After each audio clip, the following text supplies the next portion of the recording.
tập bộ con á.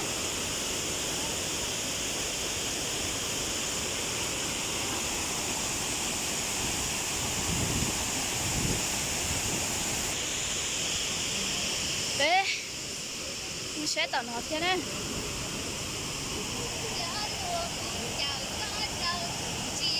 Hai video đó ư? Yêu bây giờ là ta. Nó bây giờ thấy bây giờ hảo nè.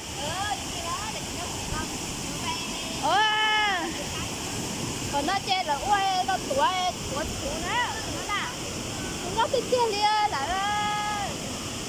nó nè, nó thì chơi lia,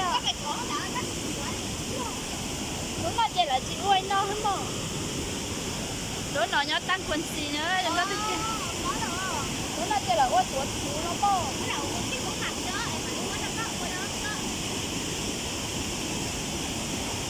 nó có hình như nữa. Nó này lúc nó chơi lúc phải cho tuổi xíu.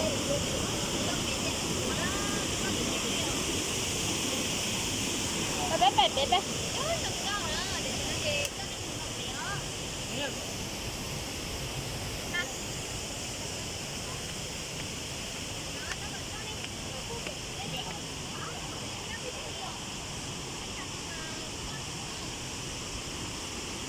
Chúng có tiếp theo chụp bé mà dây xe đét chia rồi chúng có này nữa.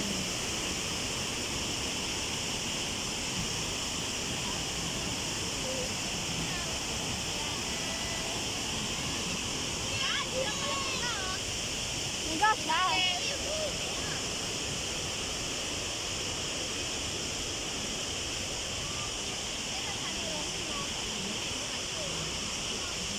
Có tới nơi là trao xí.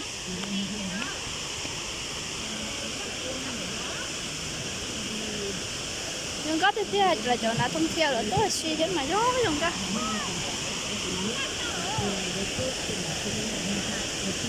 Nhưng có tiếp theo là tốt là suy chốt chỗ.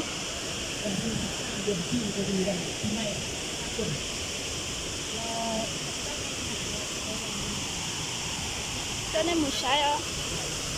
Nhưng có tiếp theo nè.